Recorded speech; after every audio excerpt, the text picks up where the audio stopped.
एक समय की बात है, किसी नगर में एक युवक रहता था जो बहुत शर्मीला था। वह इतना शर्मीला था कि उसके पास आने वाले किसी भी नए व्यक्ति से बात तक नहीं करता था। यहां तक कि जिन लोगों को वह जानता था उनसे भी उसे बहुत शर्म महसूस होती थी। वो उनसे ठीक से बात नहीं कर पाते थे और वह इस समस्या से बहुत परेशान थे क्योंकि वह अपने जीवन में कुछ भी नहीं कर पा रहे थे। जैसे जैसे समय बीतता गया, उसका शर्मीलापन बढ़ता गया, जिससे वो बहुत निराश, परेशान और चिंतित रहने लगा। उन्हें समझ नहीं आ रहा था कि वो इस समस्या से कैसे छुटकारा पाएं। इस समस्या से उनके परिवार वाले भी काफी परेशान थे। उन्होंने सोचा, उसका क्या होगा? क्या वो अपने जीवन में कुछ कर पाएगा? वो जब भी काम पर जाता तो लोग उसकी मासूमियत का फायदा उठाते। वे उसे परेशान करते थे। वो ज्यादा कुछ नहीं कह सकता था, इसलिए वे जो चाहते थे कहते थे और चले जाते थे। इन्हीं सब कारणों से उसका कुछ भी करने का मन नहीं था। उसके मन में बहुत कुछ चल रहा था। कुछ दिनों बाद वो हर काम छोड़ देगा। उसके मन में विचारों के तूफान उठ रहे थे। वो हर किसी से बहुत कुछ कहना चाहता था, लेकिन अपनी आदत के कारण वो किसी से कुछ नहीं कह पाता था। वो अंदर ही अंदर घुट रहा था। उसके सारे विचार और शब्द उसके मन में ही दबे हुए थे, लेकिन उसने कभी किसी को अपने मन की बात नहीं बताई। जब वो छोटे बच्चे थे तो लोग उन्हें बहुत पसंद करते थे। उन्होंने उसकी इस आदत की सराहना भी की, लेकिन जब वो बड़ा हुआ और जवान हुआ तो इसी आदत के कारण उसे अपने जीवन में काफी परेशानियों का सामना करना पड़ा। युवक अपनी गलती से काफी परेशान था। वो इस आदत से छुटकारा पाना चाहता था। वो अपनी बात खुलकर लोगों से कहना चाहते थे। वो वही करने और कहने में सक्षम होना चाहता था जो वह करना और कहना चाहता था। लेकिन जब भी कोई और उनके सामने आता था तो उनकी जुबान बंधी हुई सी लगती थी। वो अपने माता पिता से ठीक से बात भी नहीं कर पाता था। उसके कुछ ही दोस्त ऐसे थे जिनसे वो अपने विचार साझा कर सकता था। जब भी वो किसी को जवाब देता तो लोग उस पर हंसते और मजाक उड़ाते। वे कहते, आज तो तुम्हारी जबान तुम्हारे मुंह में आ गई। ये समस्या दिन ब दिन विकराल होती जा रही थी और इस समस्या के कारण उसके पिता भी काफी चिंतित रहते थे। वो चाहते थे कि उनका बेटा दूसरों से अपने मन की बात कह सके, लेकिन एक दिन जब उन्होंने अपने बेटे को दूसरों के सामने शर्मिंदा होते देखा तो उन्हें बहुत गुस्सा आया और उन्होंने अपने बेटे को डांटना शुरू कर दिया। उन्होंने उसे इतना डांटा कि युवक को गुस्सा आ गया और वो बिना कुछ कहे वहां से चला गया। शाम का वक्त था। वहीं उनका बेटा अभी तक घर नहीं लौटा था। उसके माता पिता दोनों बहुत चिंतित थे। वे अपने बेटे को वापस घर देखना चाहते थे, लेकिन वो युवक पहाड़ की चोटी पर भाग गया था। वो वहां से नीचे देख रहा था और भगवान से कह रहा था, हे भगवान, तुमने मुझे ऐसा क्यों बनाया? लोग मेरा मजाक उड़ाते हैं, लोग मुझ पर हंसते हैं। जब मैं इस संसार में अपना मान नहीं रख सकता, किसी से कुछ कह नहीं सकता, तो ये जीवन जीकर क्या करूंगा? जब भी मैं किसी से कुछ कहने की कोशिश करता हूं तो वे मेरा मजाक उड़ाते हैं, मुझ पर हंसते हैं, यहां तक कि वे मुझसे कुछ कहते हैं और चले जाते हैं और मैं उन्हें जवाब नहीं दे पाता। ऐसा जीवन जीने से मुझे क्या लाभ? इसीलिए मैं आपके पास आ रहा हूं। जैसे ही वो कूदने की तैयारी कर रहा था, उसे पीछे से एक आवाज सुनाई दी, बेटा, जिंदगी देना बहुत आसान है, लेकिन ये जिंदगी तुम्हें वापस नहीं मिलेगी। जैसे ही यह आवाज उसके कानों में पड़ी तो उसने पीछे मुड़कर देखा। जैसे ही वो पीछे मुड़ा तो उसने देखा कि उसके पीछे एक बौद्ध भिक्षु खड़ा है। वो उन्हें देखकर डर गया और अपने कदम पीछे खींचकर चुपचाप वहीं खड़ा रहा। अपनी आदत के कारण वो उनसे कुछ नहीं कह पाता था। तब बौद्ध भिक्षु ने युवक से कहा, बेटा, क्या बात है? आखिर तुम यहां क्या कर रहे हो? और आप अपना जीवन क्यों समाप्त करना चाहते हैं? यह अनमोल जीवन केवल कुछ ही लोगों के लिए है और आपको यह बर्बादी जैसा लगता है। इस पर युवक कहता है, नहीं नहीं, कुछ नहीं, मैं बस यहीं खड़ा देख रहा था। तब बौद्ध भिक्षु ने युवक से कहा, हाँ बेटा, मैं जानता हूं कि तुम यहां क्या करने आए हो। तुम मुझसे कुछ भी नहीं छिपा सकते, लेकिन मैं चाहता हूं कि तुम मुझे अपनी समस्या स्वयं बताओ, तभी मैं आपको इसका समाधान बता पाऊंगा। अगर आप चाहते हैं कि कोई आपकी मदद करे तो पहले आपको आगे बढ़ना होगा। यदि आप चाहते हैं कि मैं आपकी समस्या का समाधान करूं तो आपको मुझे अपनी समस्या बतानी होगी, नहीं तो मैं कुछ नहीं कर पाऊंगा। बौद्ध भिक्षु की यह बात सुनकर युवक कहता है, नहीं नहीं, मैं ठीक हूं, मैं सच कह रहा हूं। युवक की यह बात सुनकर बौद्ध भिक्षु युवक से कहते हैं, ठीक है बेटा, अगर तुम नहीं चाहते कि मैं तुम्हारी मदद करूं तो कोई बात नहीं, मैं तुम पर विश्वास करता हूं, लेकिन तुम्हें भी मेरी एक बात पर विश्वास करना चाहिए कि मैं आपकी मदद करने के लिए ही यहां आया हूं। अगर आप चाहें तो मुझे अपनी समस्या बता सकते हैं और मैं आपकी समस्या का समाधान भी करूंगा। इसके जवाब में युवक उन बौद्ध भिक्षु से कहता है, नहीं नहीं, मैं ठीक हूं, आप जाइए। इस पर बौद्ध भिक्षु युवक से कहता है, ठीक है बेटा, अगर तुम चाहते हो कि मैं यहां से चला जाऊं तो मैं यहां से चला जाऊंगा, लेकिन मेरी एक बात याद रखना, मेरे जाने के बाद मैं तुम्हारी किसी भी तरह से मदद नहीं कर पाऊंगा और हो सकता है कि कोई और आपकी मदद के लिए आगे ना आए। इतना कहकर बौद्ध भिक्षु घूम गए और अपने रास्ते पर आगे बढ़ने लगे। युवक वहीं खड़ा ये सब देख रहा था। कुछ दूर जाते ही वो युवक जोर से चिल्लाया, हे गुरुदेव, मेरी समस्या बहुत बड़ी है, क्या आप इसे हल कर सकते हैं? क्या आप मुझे इसका समाधान बता सकते हैं? ये सुनकर बौद्ध भिक्षु वहीं खड़े हो गए। उन्होंने पीछे मुड़कर देखा तो युवक की बात के जवाब में बोले, बेटा, इस दुनिया में ऐसी कोई समस्या नहीं जिसका समाधान ना हो। यदि आप मुझे अपनी समस्या बताएं तो मैं उसका समाधान अवश्य करूंगा। युवक ने उत्तर दिया, गुरुदेव, मेरी सबसे बड़ी समस्या यह है कि मैं शर्मीला हूं। मैं किसी से बात नहीं कर सकता, मैं किसी को अपने मन की बात बता भी नहीं सकता। जब भी मैं किसी से बात करने की कोशिश करता हूं तो वे मेरा मजाक उड़ाते हैं, मुझ पर हंसते हैं। जब भी कोई मुझे डांटता है, कुछ गलत कहता है तो मैं उन्हें जवाब नहीं दे पाता। मैं लोगों की तरह स्मार्ट बनना चाहता हूं, मैं लोगों की तरह जवाब देना चाहता हूं, मैं अपने मन की बात कहना चाहता हूं, मैं ये जिंदगी दुनिया के साथ जीना चाहता हूं। इसके लिए कोई भी समाधान है? साधु ने युवक की बातें ध्यान से सुनी, फिर जवाब दिया, बेटा, ज्यादा शर्मीले होने का मतलब है कि तुम्हारे अंदर डर है जिसे तुम पहचान नहीं सकते, इसलिए उसका समाधान नहीं कर पा रहे हो। शर्मिंदा होना अलग बात है और डरना अलग बात है। जब हमारे अंदर डर होता है तो हम कहीं भी किसी से बात नहीं कर पाते। हमें हर जगह डर ही डर नजर आता है और हम हर जगह से डरते ही रहते हैं, लेकिन इसे शर्मीलापन नहीं कहते। शर्मीलापन आपको एक हद तक ही चुप रख सकता है। तब साधु ने युवक से कहा, बेटा, तुम्हें सबसे ज्यादा डर किससे लगता है? युवक ने उत्तर दिया, गुरुदेव, मुझे अपने पिता से बात करने में बहुत शर्म आती है, मैं उसके सामने कुछ नहीं कह सकता। साधु ने फिर पूछा, अच्छा ये बताओ, जब तुम अपने पिता से बात कर रहे हो या उनसे बात करने की कोशिश कर रहे हो तो तुम्हारे मन में क्या विचार आते हैं? युवक ने उत्तर दिया, गुरुदेव, जब भी मैं अपने पिता से बात करने की कोशिश करता हूं तो मुझे ऐसा लगता है जैसे वो अभी मुझे डांट देंगे। उन्हें गुस्सा आएगा, वो परेशान होगा और कहीं ना कहीं मेरे मन में भी लगता है कि मैं कुछ गलत करूंगा। मेरे मन में ऐसे विचार भी आते हैं कि शायद मेरे पिता मुझसे प्यार नहीं करते। लेकिन गुरुदेव, आप कहते हैं कि शर्म अलग है और डर अलग है, तो फिर क्या कोई ऐसा तरीका है जिससे मुझे डरने की जरूरत नहीं है?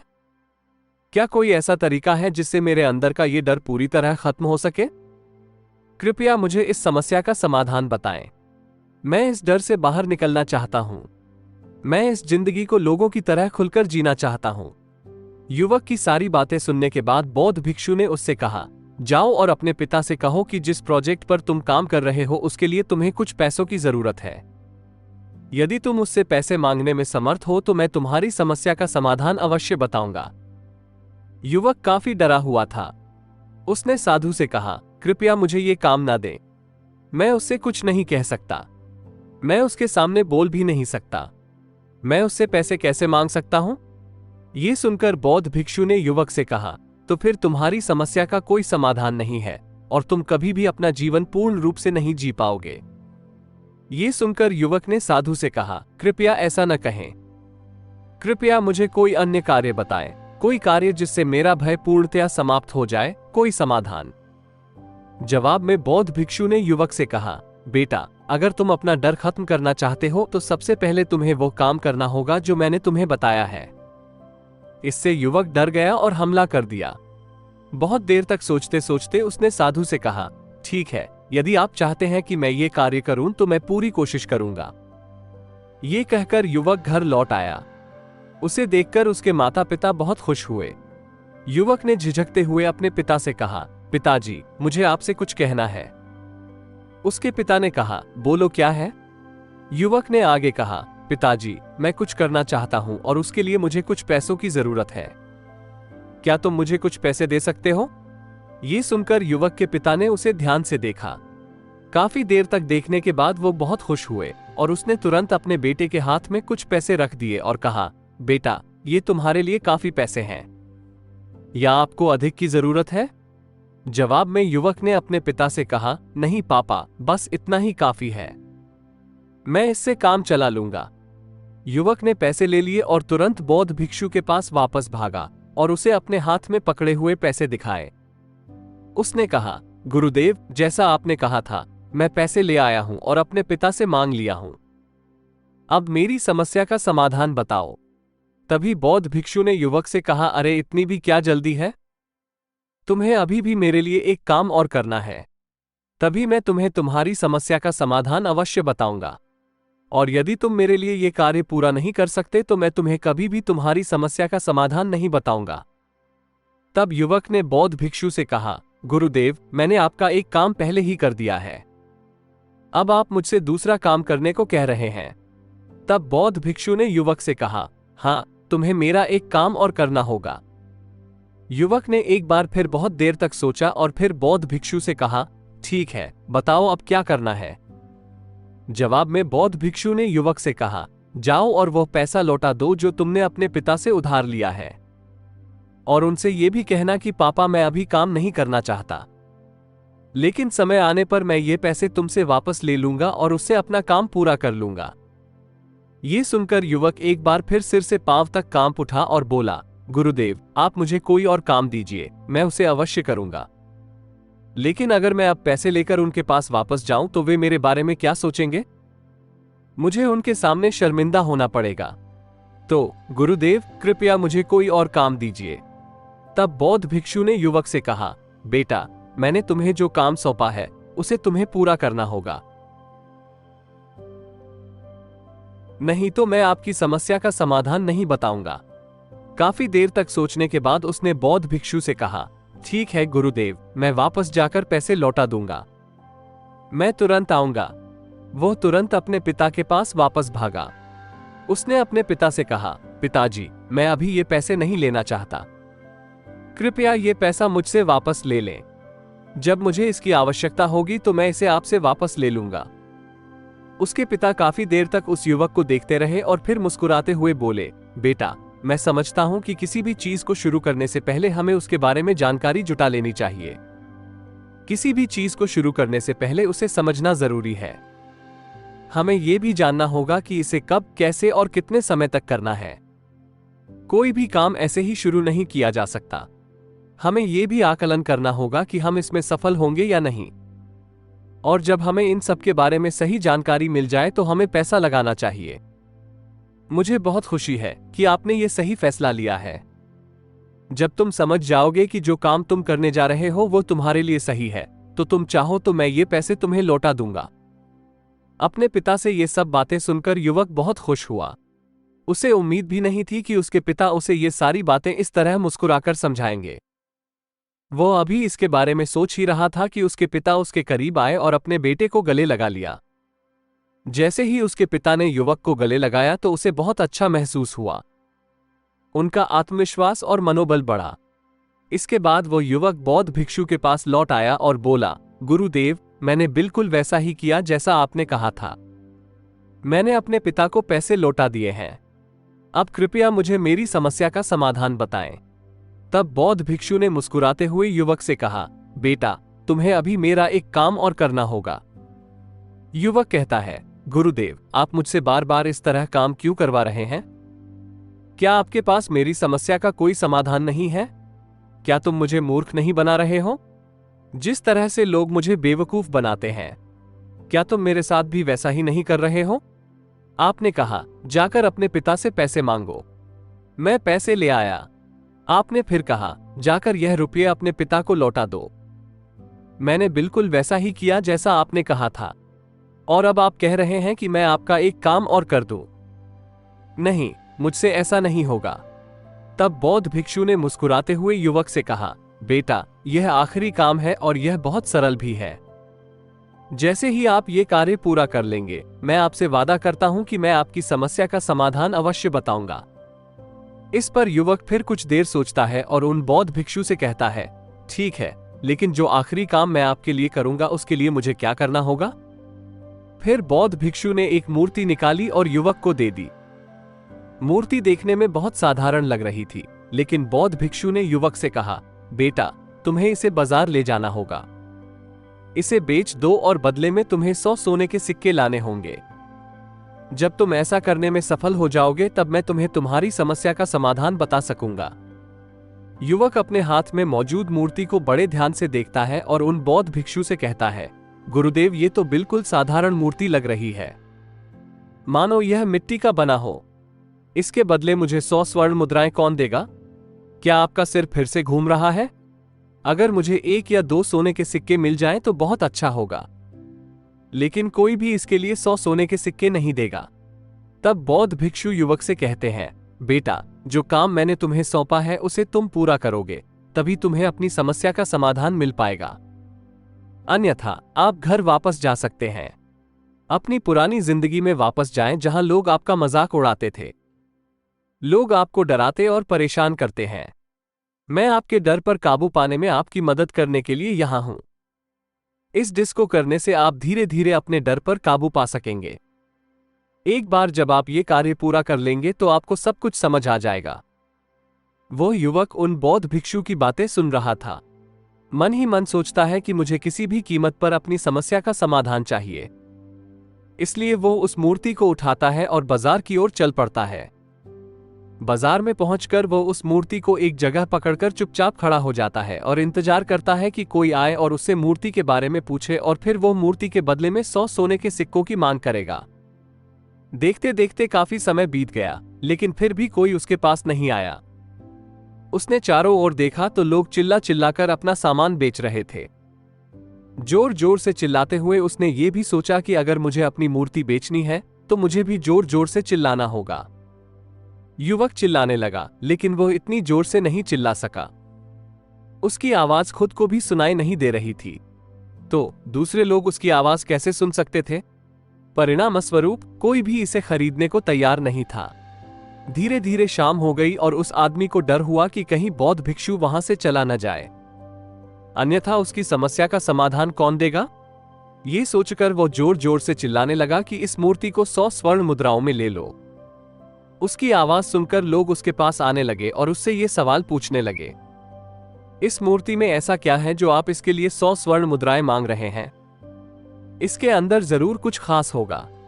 युवक काफी देर तक सोचता है और युवक से कहता है, नहीं नहीं, मुझे कुछ नहीं आता, मैं बस इस मूर्ति को बेचने के लिए यहां आया हूं। फिर उनमें से एक युवक से कहता है, अगर ऐसी बात है तो इस मूर्ति को कोई नहीं खरीदेगा। आखिर इस मूर्ति में ऐसा क्या खास है जिसके लिए आप सोने के सिक्के मांग रहे हैं? आपको ये बताना होगा। धीरे धीरे उनके पास बहुत से लोग आए और सभी ने एक ही प्रश्न पूछा, इस मूर्ति में ऐसा क्या खास है? आप सोने के सिक्के किस लिए मांग रहे हैं? युवक ने उनसे बात की, उन्हें समझाने की कोशिश की, बहुत प्रयत्न किए, परंतु कोई भी उस मूर्ति को 100 स्वर्ण मुद्राओं में खरीदने को तैयार नहीं हुआ। वो निराश हो गया। उनकी समझ में नहीं आया क्या किया जाए। तभी उसने बाजार में देखा कि कुछ लोग अपने सामान की विशेषताएं बता रहे हैं, लोगों को अपनी खास चीजों को बेचने के बारे में समझा रहे हैं। ये देखकर उनके मन में भी ख्याल आया कि मुझे भी इस मूर्ति की कुछ खास बातें लोगों को बतानी होंगी। वो फिर जोर जोर से चिल्लाने लगा, मेरे गुरु की इकलौती प्रतिमा, जो इस दुनिया में इकलौती है, जिससे समस्या का समाधान हो जाता है। ये प्रतिमा जिसके भी पास होगी उसके घर में कोई समस्या नहीं होगी। ये प्रतिमा आपको उस समस्या का समाधान अवश्य बताएगी। ये सुनकर लोग उसके पास पहुंचने लगे और उससे पूछने लगे, क्या यह सच है कि जिसके पास भी यह मूर्ति होगी उसे कोई परेशानी नहीं होगी? क्या यह सच है कि यह सभी समस्याओं का समाधान करता है? जवाब में युवक हां कहता है, यह सभी समस्याओं का समाधान करता है। यदि आपके घर में कोई भी समस्या है तो आप इस मूर्ति को ले जाएं, यह आपको उसका समाधान अवश्य बताएगी, चाहे समस्या कोई भी हो, कैसी भी समस्या हो, कैसी भी स्थिति हो। आपको इसका समाधान जरूर मिलेगा। ये सुनने के बाद अब सभी को वह एक मूर्ति चाहिए थी। वे उस मूर्ति के लिए बोली लगाने लगे। कोई इसके लिए 200 सोने के सिक्के देने को तैयार था, कोई 400, कोई 6, 7 तो कोई 1000 सोने के सिक्के। उस मूर्ति की कीमत लगातार बढ़ती जा रही थी। जैसे ही लोगों को पता चला कि यह मूर्ति लोगों की समस्याओं का समाधान करती है, वे इसे किसी भी कीमत पर खरीदने के लिए तैयार हो गए। अब युवक भी आत्मविश्वास से और जोर से चिल्ला रहा था। वह लोगों को उस मूर्ति के बारे में समझा रहे थे। अब उसके मन में कोई डर नहीं था। वो बिना डरे पूरे आत्मविश्वास के साथ लोगों को उस मूर्ति के बारे में बता रहे थे। उस मूर्ति की खासियत के बारे में बता रहे हैं, जिसके चलते लोग उन पर भरोसा कर रहे थे, और वो भरोसा लोगों की आंखों में भी दिख रहा था। जैसे ही अंधेरा हुआ, लेकिन भीड़ कम होने का नाम नहीं ले रही थी। लोग उस मूर्ति को खरीदना चाहते थे। युवक जोर से चिल्लाया कि मैं माफी मांगता हूं, यह मेरे गुरु की मूर्ति है और मैं इसे बेचना नहीं चाहता। इतना कहकर वो युवक उस मूर्ति को लेकर खाली हाथ लौट आया और उन गुरुवर के पास पहुंचकर कहने लगा, गुरुदेव, बहुत बहुत धन्यवाद, इस प्रतिमा ने मेरी समस्या हल कर दी है। मैं समझ गया कि मेरी समस्या क्या थी। यद्यपि मैं तुम्हारे लिए सोने के सिक्के बेचकर नहीं ला सका, परंतु मुझे अपनी समस्या का समाधान अवश्य मिल गया। आपका बहुत बहुत धन्यवाद। ये सुनकर बौद्ध भिक्षु ने युवक से कहा, बेटा, मैंने तुम्हारी समस्या का समाधान नहीं किया, तुमने अपनी समस्या स्वयं हल की। आपने अपनी समस्या स्वयं हल कर ली है। आपके मन में हजारों सवाल थे। अगर मैं ऐसा करूंगा तो लोग क्या कहेंगे? वे मेरे बारे में क्या सोचेंगे? अगर मैं अपना मुंह खोलूंगा तो लोग मुझ पर हंसेंगे। अगर मैंने अपना मुंह खोला तो मैं कुछ गलत करूंगा। ऐसे अनेक विचार आपके मन में थे। ऐसे अनेक भय तुमने अपने मन में पाले हुए थे। लेकिन जब इस मूर्ति की बिक्री के दौरान आपका सामना उन हजारों लोगों से होता है तो आप खुलकर अपनी बात उनके सामने रखते हैं। आपको जो कहना था आपने खुलकर कहा। फिर आपके मन का डर अपने आप खत्म हो गया। जिस पर आप शर्मिंदा होते थे वो आपके भीतर कहीं गायब हो गया है। अपने गुरु की यह बात सुनकर युवक अपने गुरुवर से कहता है, गुरुवर, आप सही कह रहे हैं। आपने आज मुझ में वो विश्वास जगाया है जिसके साथ मैं अब अपने जीवन में कुछ भी हासिल कर सकता हूं। आपका बहुत बहुत धन्यवाद। डर को धीरे धीरे खत्म करने से आपको शर्म या डर महसूस नहीं होगा, और जब आपके अंदर का डर हमेशा के लिए खत्म हो जाएगा तो आप अपने जीवन में जो भी करना चाहते हैं, जो भी हासिल करना चाहते हैं, उसका रास्ता आपके लिए पूरी तरह से साफ हो जाएगा और आप अपने रास्ते पर तेजी से आगे भी बढ़ पाएंगे। तो लोग क्या कहते हैं, क्या कहना है, इसे समतल करें और खुद पर विश्वास रखें, क्योंकि केवल आप ही हैं जो अपने इस डर का सामना कर सकते हैं। अगर आप किसी ऐसे व्यक्ति को जानते हैं जो हमेशा शर्मिंदा रहता है या लोगों के सामने खुलकर बात नहीं कर पाता, तो इस वीडियो को उनके साथ शेयर करना ना भूलें। दोस्तों, मुझे उम्मीद है आज के इस वीडियो से आपको कुछ सीखने को मिला होगा।